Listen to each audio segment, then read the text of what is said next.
$20,000 from YouTube. Kelvin, is that true? Are you earning $20,000 from YouTube? It's not true. Just out on Asia One with a sorry, I want to laugh, but sorry.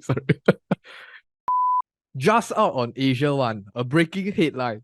YouTuber breaks down alleged 20,000 monthly income, explains reason for renouncing Malaysian citizenship. So, of course, the man in question, the subject of the matter, is of course Kelvin Learns Investing. And since he's part of our podcast channel, how can we let him go? How can we let go of this golden opportunity to ask him and to interrogate him on some of the discussion points? So, just some context. Kelvin has recently collabed with another fellow YouTuber, and I think the video, as of the time of this recording, has garnered around 96,000 views. So with 96,000 views, Kelvin basically broke down his entire journey, how he transited from a full-time job into becoming a full-time YouTuber, and congratulations on getting your new Singapore citizenship. But before that, I think the most eye-catching headline is really earning $20,000 from YouTube. Kelvin, is that true? Are you earning $20,000 from YouTube? It's not true. No, that's the headline, right? You scroll down a bit more, you look for the word 20K. So there's a paragraph. Next, cited a video Kelvin posted 2 years ago where he mentioned his monthly income was allegedly $20,000. So that was the video which I made public when back when I had my full-time job. So it's not just YouTube alone. It's my full-time job. My full-time job that time was about 6,500. So minus off YouTube income is about, I don't know. But that was a mix of multiple incomes, right? It's also options income, my passive, my savings interest income, I don't know what else. Yeah, those few things lah. So add up is 20K lah. Is there an updated number? That one I don't want to share lah. There was no point, right? Even if you guys know, what purpose does this serve other than just to gossip, right? I say too low, you guys won't believe. I say too high, people are going to come asking me for money and they will say I'm trying to brag. And to me, there's not much benefit at all. So I rather not share this kind of stuff. If you want to know like better numbers, you have to ask like Eric. He has something better, like how much do you need to earn to afford a condo, a car, a whole village of kids, a beautiful wife. Yeah, that's a more juicy number than me. Just curious, right? Because I know that YouTube is paying you money as I mean through all these YouTube ads, right? But that's just like small percentage of your total incomes, right? But now I know you're working as a full-time YouTuber, but can you roughly break down like what's the percentage that coming from YouTube directly? How many percent coming from other sources? And what are those other sources? Let me do a math. My YouTube is income. I think because I haven't checked my income for the past 6 months already. So that's how busy I am. In the past, I used to track every month all the income source that's coming in. After a while, it just gets too messy already. I never keep track. I think only my accountant knows how much I earn. But I roughly can give a number. YouTube income is about, I think 5 to 10%. That's how low they are paying me. Then affiliate income is the biggest one. It's about, I think 70+%. Let's put it at 70 lah. Then the rest, maybe 20% is from sponsorship lah. So most of it is affiliate income. So whenever you see me shouting like, oh, Weibo is sponsoring this video, that's the sponsorship income. They don't really pay much, but the affiliate income is quite substantial lah. But I think about affiliate income is that is a declining thing lah. So once people have signed up, that no more, that part is already taken, right? And it's not just me who is sharing the affiliate thing, right? There's also like Seth, Chris Honey Money. He's more aggressive than me lah. I don't really like to push all these kind of links lah. Yeah. So whenever a new broker comes in, I will try to like cover them. But even for the new brokers, I realize not many people are interested in them already, because people who want to sign up to low-cost brokers more or less have already signed up. So the remaining people who have not signed up are just the like underage kids who just graduated and they just want to start invest. So these are the new people who who just want to invest, then maybe I just grab that market share. But other than that, it's a declining income. No? Same for sponsorship, declining income. So that's why I also wanted to move away from this whole YouTube income. I don't really want to depend on other people, depend on myself more. La. So that's why next year I'm planning to launch this whole options costings. La. Yeah, so that's that. Actually, Kelvin, I got a question to ask, no, because I think some people are very adverse to you launching an option course because they're like, this Kelvin trying to earn money off his subscriber and all this. And what are your thoughts towards Eric, yeah? If launching a course is a bad thing, how come Don't tuition ask is me. such Don't a ask me. This no, question is directed to you. is a like hypothetical question. Like if education is a bad thing, right? How come tuition is it's a $1 billion industry in Singapore, right?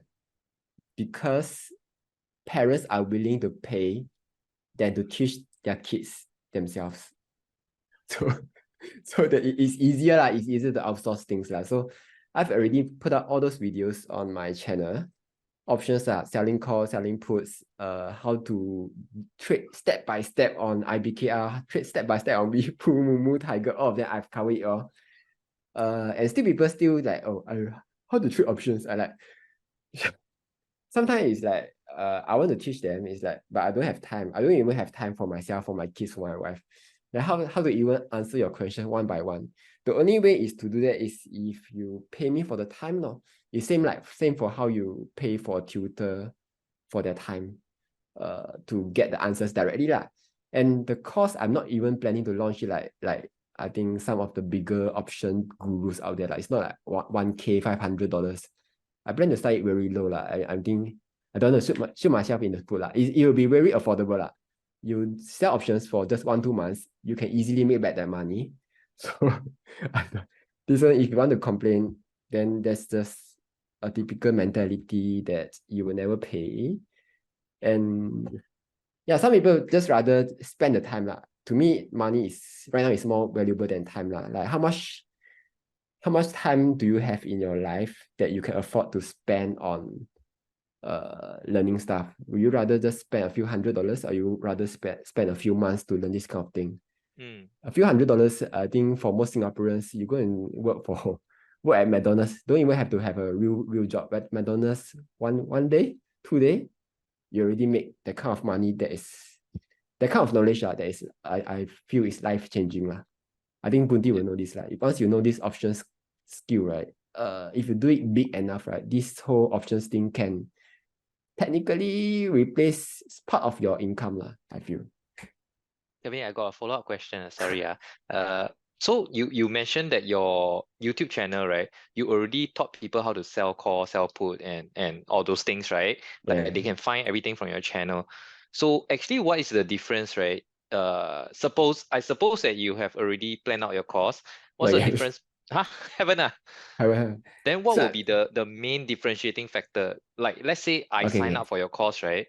Then another person scold me, hey Eric, you stupid dumb lah. Just go and subscribe to his channel. It's the same thing ma. Then what is the differentiating? I think it's more in depth lah. So for this course, I plan to, the reason I haven't planned it yet is because I need to go and look at all the other options course that's available, which means I'm going to spend more money to learn from all the real gurus and distill down it just squeeze down all the information, distill it down to like pure, I don't know, pure liquid gold of knowledge, that kind of thing lah. So it's more in depth. It's not just sell call, sell post. It's also look into other things which I haven't looked into yet. It's other options strategies, how to manage your option risk, what's the like optimal option period, optimal option delta, that kind of complicated technical stuff.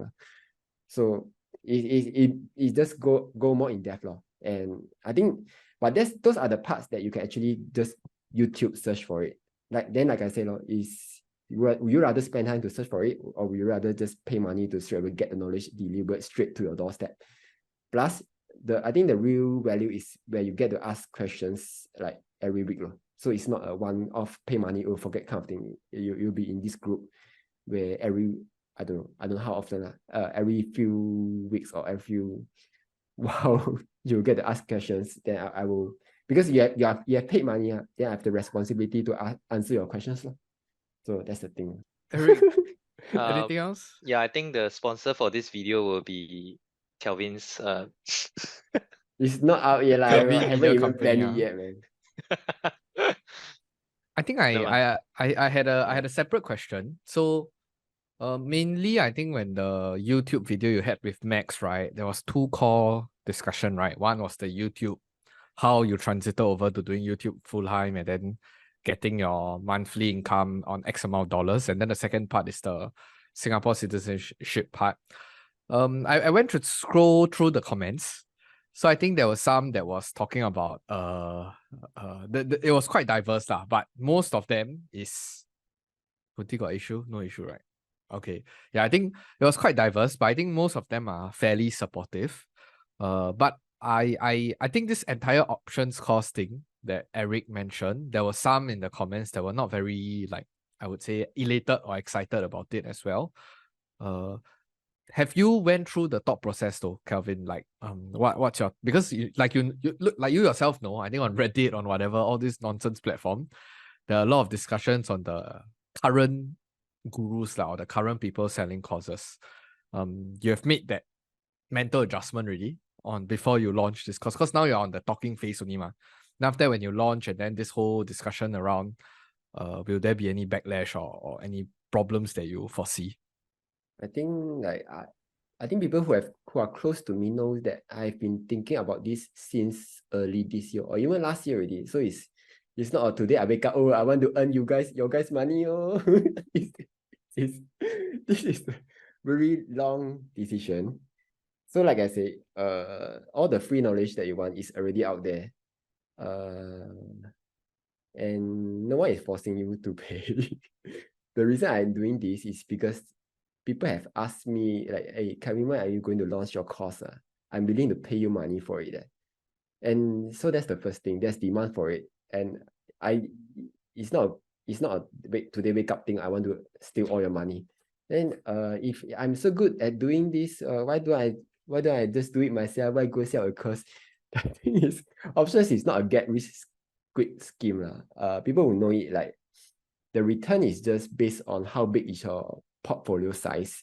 It's like, I think it's somewhere between 5 to 20%. 20% is on the riskier side already. So my portfolio is not even that big. So how much can I generate from options anyway? And I think the bigger knowledge is an extension of what I'm trying to do on YouTube. Like, it's just to spread knowledge. Like right now I'm sharing all these kind of things like how to use IBK, how to use CPF, how to optimize your CPF, how to optimize your credit card, these kind of things, right? Okay, let's say you go and learn everything that I teach on YouTube for free. You use it in your daily life. How much can it actually impact your life? I would say not that much. Maybe it will like save you like $100, $200 a month. CPF, maybe you earn extra few $100, $200 in interest per year. But in the end, it's still not life-changing, right? So what in the end, I still want to teach options is because I feel it's a lot more impactful than just teaching you about this DBS Women's Credit Card kind of thing and trying to earn your small affiliate income, which I don't even need, man. So it's just what I want to teach, but at the same time I can't do it for free because like obviously I need to eat ma. So like same for Eric. What Eric would teach tuition if he is a millionaire and he don't need money. He could teach it for free, but obviously he need to eat ma. So he has to charge market price for it. So yeah, but plus right at the start, I'm planning to even offer this kind of insurance thing, right? If whatever I teach you don't find useful, if you lose money, right, I'm willing to like pay you back whatever, not what you lose, obviously, whatever cost money that you have paid, I will just refund it back, no questions asked. So to you, there's no risk involved, right? And there's everything to gain with this kind of knowledge. So I think like Singaporeans, they are so sensitive towards these kind of things. There's a certain kind of demographic to them, I would say. I wanted to circle back to this mentality though that Kelvin was expounding about, and then I wanted to ask Eric also. Eric, I think back then or even until now, there will definitely be pushbacks, right, from parents that say, "Ayo, why you charge so expensive?" Then they start to compare and say that, "Oh, why you just teaching things that the teacher in school also teaching lah? Why XXX whatever kind of reasons that they have lah?" What's your thoughts on this group of people or their mentality? So my thoughts is for tuition specifically, right? When I first started out, there were actually people, I mean nowadays still have lah. There will be people like very optimistic. They will text me like, hey, do you offer like a tuition for free? Or can you teach my son for like a very reduced fee, like very low number lah. They just quote me some very low number. They say, can you, we are financially very strapped and all these things. I hesitant to really be very curt in cutting them off, because some of them might really be struggling, and I don't want to come across as like, you know, being too without empathy lah towards them.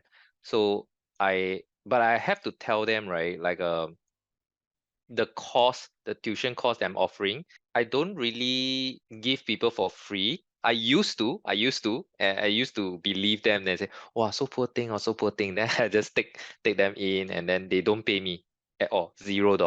They pay me zero, and I just teach them.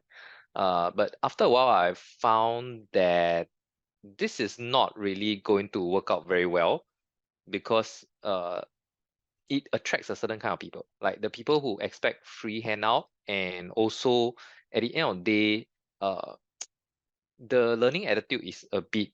I mean, of course, there are some very grateful students. They are like, "Thank you very much. You have been such a blessing to us," and all that. Then on the other hand, there are those kind that because it's free, sometimes they don't turn up, they don't listen in class, they don't do their homework, and it's like very entitled lah. You know, the kind of face that they make in class, you're like, wow, I give this to you for free, and this is the attitude that you show to me. So I don't know, man. So after a while, after a few years, right, I kind of thought about it. I say that no lah, it's also not fair to those who pay full price for it. Then those who are really financially strapped, I mean, there are always like different venues they can go to. Like for example, right, YouTube really got all the knowledge you need. Really, there's like Khan Academy and all those. Like if you really got the heart to learn, right, you don't need to come to my class. To be honest, like there's so many avenues. So I'm sorry, did I digress very much from your point? What's your question again? I'm sorry. I think I veered too much from it. I think similarly on whether is it paying for a course, Mm. whether is it an options course or investing course versus I'm just trying to draw parallels Oh, okay, towards okay. finding So a tutor in the I tuition think industry. education-wise, Singaporeans generally are very open to it for academic purposes. But when you talk about like financial, right, because it's hard to really qualify, you see. It's hard to really qualify. Yeah, like so like what Kelvin said, right? If he does this financial thing, right? If people make a huge loss, they dump in all their savings, and say, "Hey, Kelvin, I lost all my 棺材本, then how? You refund my course fee $30. Like 你害我不浅 those kind of thing. Okay, okay. Eric done already. Oh, you finish, you tie up first. Whatever. Yeah. So I think the financial cost implication is a lot more serious. But personally, if you ask me, right, I'm of the camp that I am willing to pay for financial courses. Like I have gone to an options course before. I paid 1,500 for that.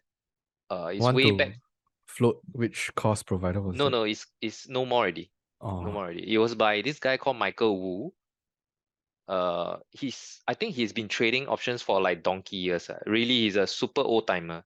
And I think his portfolio is not small. It's like maybe, I think it was about 2 million if I don't remember wrongly. He showed it to us, I think, live. Then he said, okay, this strategy I teach you. Okay, nah, see, I do this strategy now. 1 month later, we see whether we can take back the like make back this few $1,000s. Like because he sold, like I think if he, yeah, I don't remember wrongly, he was showing us like iron condor or something. It's an option strategy, iron condor. And he did a credit spread on it. So basically if the price of QQQ stay within a certain range, right, he get to keep all the premium. Yeah, so he showed us strategy like that, and then it's time-based. It's basically betting against volatility. So we learned quite a few strategies from him. I would say it's very comprehensive course, 5 months. So each month was 300. I paid 1,500. For the amount of things that he taught us, I was thinking like I was a noob back then. I didn't know anything about options. And I think I haven't even invested in the US market before. I went to take option course. So I was so blur until I didn't even know it was like for a derivative. I thought it was like a stock option when I saw the advertisement. So I went, paid, and I learned a lot. I seriously learned a lot. For that kind of money, the organized knowledge, I got a ton of notes. And basically, I used some of the strategies. I made some, I lost some. Okay, at the end of the day, I don't know whether net did I come out ahead. But I shared this course with my friend, right? And he also joined the course. And he also learned a ton. So for the knowledge, for the content, it was super worth the money. But obviously, I cannot recommend it now because I think the trainer is either too old or he closed it for some reason. But the turnout was actually very good. Way back in 2007, just before the GFC, the turnout was like per class, right, was about 40 packs. So you make your count lah, like one class, right, is 40 packs. And I think in a week he have a few classes. I paid like 75 per lesson. Yeah, that's where the 2 billion came from. 2 million. Yeah, that's Actually, where no the leh. 2 millions came from, you know, not Actually, from no, the he shared with us options. how he made his initial pot of gold. He used to be a operator lah, like sort of a co-owner for this. I forgot which cruise line was it, but it was one of the cruise lines. Yeah, so he was a part operator, part owner kind of thing. So he made quite a bit from there. Then from there he transited to do options full time. He subscribed to all these US newsletter, right? You know they have this US options letter and all those things, right? He subscribed to a lot of them and he offered us, hey, you want or not? I got all this subscription, right? All the recommendation, sell, buy and all that. You pay me $50 per month. I paid a few thousand for all this. So I give it to you all free. I just forward to you. Good deal or not? Actually, I took it up, I took it up. I paid him $50. And the recommendations some of them were really very good. Multi-bagger, I would say. Yeah, but that was a boom period lah, just before the GFC. Actually, I want to circle back to these questions about like talking about selling costs, right? So this is where we see that, okay, maybe people like Kelvin is trying to, you know, like expand his revenue sources, which is good. I think as you add more value to the audience, to your, I mean, members, right? That's definitely good. And also we need to recognize that this is not like he's selling the courses to every, you know, every subscribers or every viewers, right? Maybe just like maybe small percentage that of the people that need this course, right? Like people like Eric who actually attended course and then benefited from that, right? So I think that's the good development. But come back to the YouTube scene, right? I'm quite curious. Like, is that means that those who really concentrate on just doing YouTube, right? It could be influencer or it could be some other, you know, topics, right? Is that means that the money that we can make from YouTube is so small that it is not economically viable to continue to do that lah. So eventually people need to, you know, explore all these different like selling costs to just make their life better lah. Do you think so? Like, is it too competitive, or what do you guys think about this scene? Okay, I think like you just pull out any YouTuber's name lah. Okay, Josh Tan. Josh Tan, he has a full-time job. I think he's a financial planner. Chris, he actually I don't know what he's doing now. He's actually a bit retired lah. Chris Honey Money, he's a bit retired, right? He said he go to Malaysia, retired. Basically, he just want to take it easy lah. So YouTube income is okay for him. Is able to sustain his life. Right now he don't have kids. His house is not ready yet, so it's okay for him. Who else? Adam Khoo obviously has a whole cost thing going on behind. Then let's look at US side. US side who? I also don't know. Joseph Carlson. So Joseph Carlson, he has the website thing going on. So the YouTube is not his only business. Basically most of the YouTuber that you look at, right, they have something going on at the back. So YouTube is just, I realize YouTube is just a funnel to something else. So it's never the main income, because YouTube income is, even at the finance scene, I'm considered one of the higher paid YouTubers from the AdSense YouTube AdSense. It's not it's only like 10%. It's nothing. It's just pathetic . So I need to find something else to supplement. Plus I'm working like 80 hours already . Like how else can I increase my income without like killing myself? So the cost is the only way to go. So that's what I feel. Wouldn't you have a different perspective on this? No, like, I want to ask your view on this because I'm thinking that maybe Chicken, you're also YouTuber, and I think you're also exploring different things, right? I don't know whether you will step into the similar path, like doing selling costs, or do you think that just focusing on YouTube alone is like sustainable? Yeah, I'm curious. I think if you think about it, right, who's actually paying the YouTube AdSense money to me and Kelvin, or even to us as spec holder? Who is it? Quite a number of them are cost sellers. Yeah, exactly. It's the option sellers, the cost sellers are a part of their entire revenue is coming to advertisement, and advertisers, they take half, as in YouTube takes half, we take half. I forgot what's the pay percentage, but I think it's 60-40 or 50-50, something along that lines. So if you really look into it, everybody needs to feed their family, right? YouTube as a platform, Google, they need to answer to their shareholders, which happens to be us again. So it goes one round, right? Then you think about it, and on an operator level, meaning whether you create free content online. I think it's quite funny because when I think about what Eric said, right, I think I had a lot of resonation. I resonated a lot. A lot of people want free things. They want free IT, right? They want free and then they want good. But then if you want it to be good, you need good people to come in. And then at the same time, you keep wanting people to risk their reputation, to risk their face, to risk their career, to come online to talk. But yet at the same time, you're not allowing them to get paid decently. I'm not even asking you to pay them like 1 million a month, not at that kind of level. But if you want them to be paid decently, you don't allow them to sell course, you want them to keep creating free content, then who's going to pay them? So if the money is not here, then how are you going to attract good people? I think it's back to that whole chicken and egg problem, right? You want a degree, you want a fresh grad, you want a PhD holder, you want a doctor to come online to teach finance. Is he going to teach finance for free? Really? He spent 100,000, few 100,000 to get his MBA, to get his PhD. You want high caliber people to come in. You want investment bankers to turn YouTuber. Actually, in YouTube scene, there are, by the way, in US, but a lot of them goes down the cost selling route. And then some even teach you how to get into investment banking.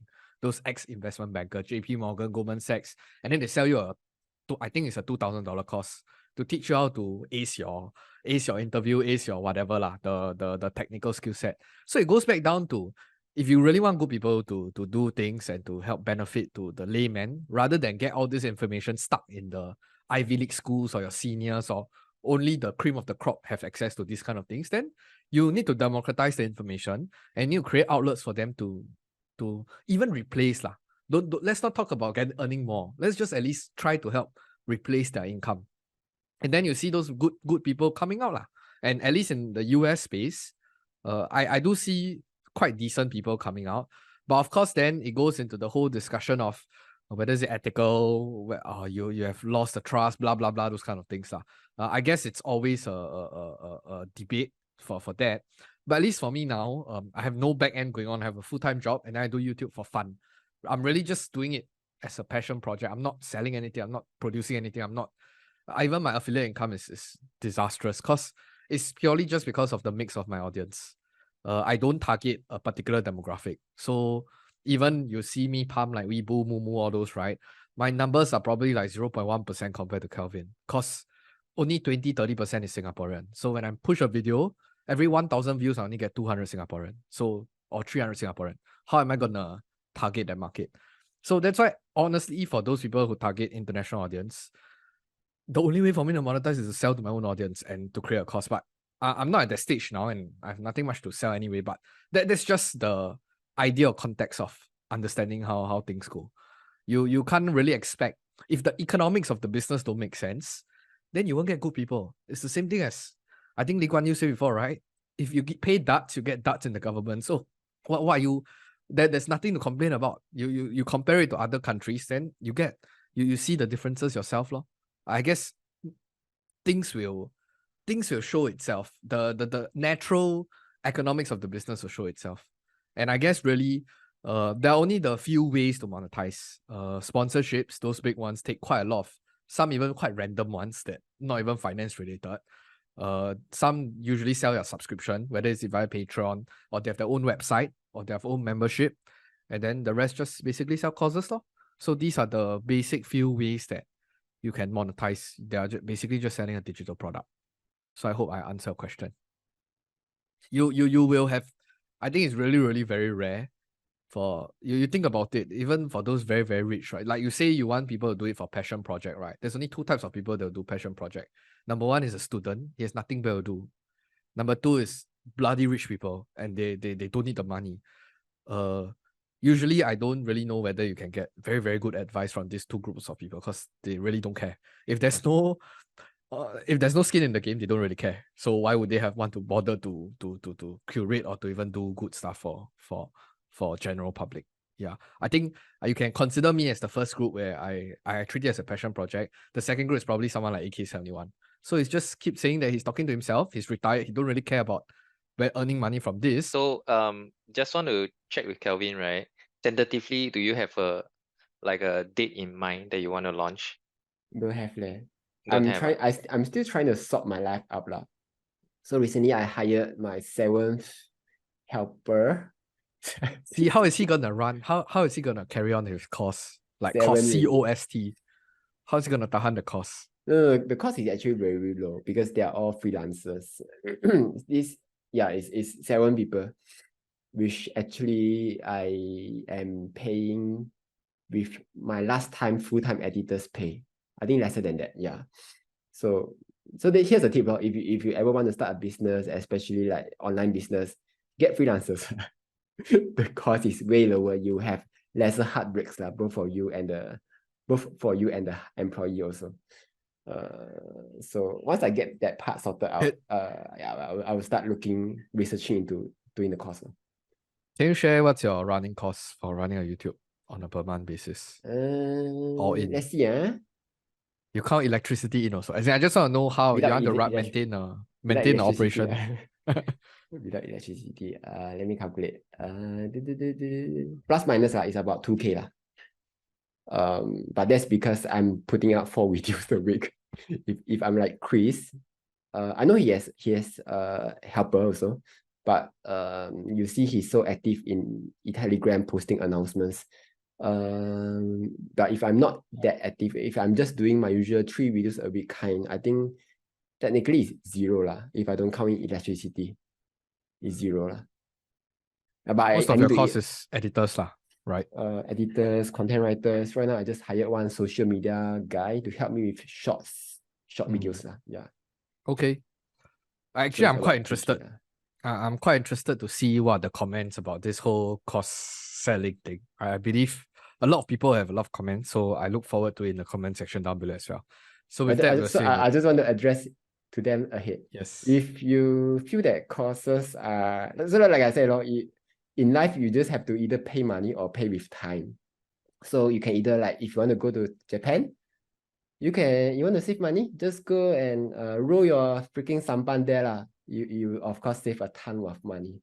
But people who take flight there, they will have more time in their life to do the things that they want to do. So in life, if you go and calculate you go and type the number of weeks that you have in your life is about 4,000 weeks. By 20 years old, you have take out about 1/4. So 1,000 weeks gone in your life. You get sick, you get stuck in a traffic light, you go and bangsai, sleep, this kind of stuff, minus another 1/4 of your life. So there's half gone. You work half your life away. So there's another quarter gone. So remaining maybe about 1,000 weeks, assuming you are healthy enough to live until like 70 plus years old. So that 1,000 weeks, you go and complain about the government, complain about courses are expensive. So that's another minus off another 500 weeks of your life, plus minus. So remaining 500 weeks of your life. How about so how are you are left over with that? If you're planning to not optimize your life, so there's remaining 500 weeks left. So versus someone who wants to optimize their life, they will have a few more extra weeks to enjoy their life. So that's my way of viewing this whole cost paying thing. It's a shortcut way to buy your life back. Versus someone who doesn't want to. So think about it. Don't be so I don't know. Don't be so hard-headed. Stubborn. Don't be so stubborn. If you are not paying for your education, actually right now you are just still stuck at the baby stage. If your parents are not paying for education, you are still stuck at baby infant level kind of knowledge. So yeah. So Kelvin, I'm stick this way, so I don't have any filter going on. Yes. Kelvin asked y'all to think about it. With that, we'll see you in the next video. Bye-bye.